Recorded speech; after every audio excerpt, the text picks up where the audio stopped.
Kenapa pengakuan iman Athanasius tidak dipakai di gereja-gereja lain? Jadi gini ya, pengakuan iman satu-satunya dari gereja seluruh dunia sebelum perpecahan itu hanya ada satu, pengakuan iman Nikeia Konstantinopel.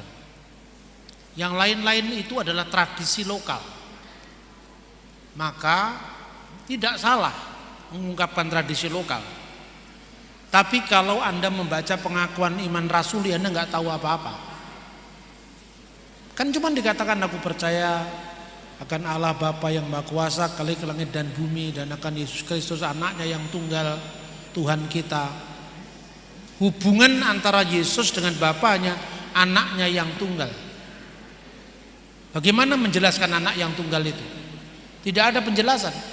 Karena pengakuan iman lokal yang di Roma bukan putusan konsili gereja.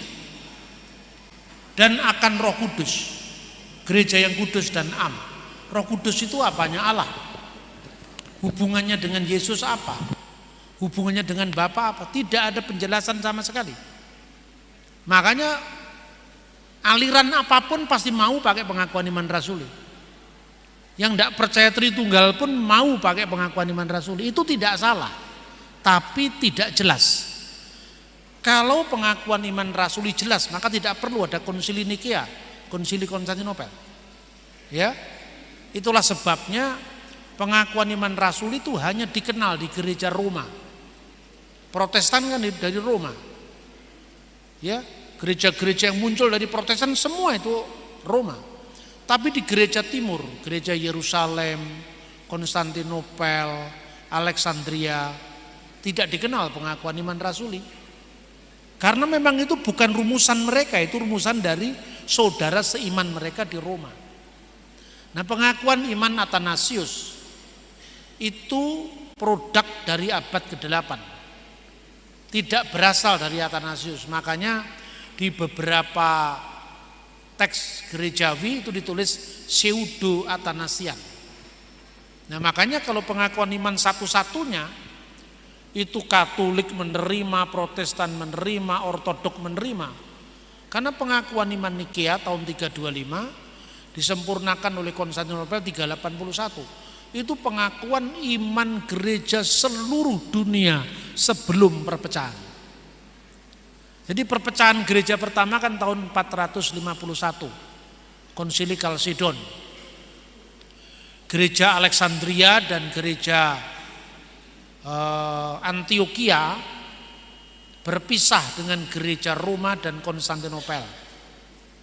Itu tahun 435. Karena kesalahpahaman rumusan tentang Kristus. Tapi sekarang clear, sudah saling bisa memahami dan saling bisa menerima. Perpecahan kedua antara dua Roma Barat dan Roma Timur. Roma Timur itu Konstantinopel, Roma Barat itu Roma Katolik. Roma Timur menjadi Ortodok Yunani 1054. Yang ketiga tahun 1517 munculnya gereja-gereja reformasi Protestan.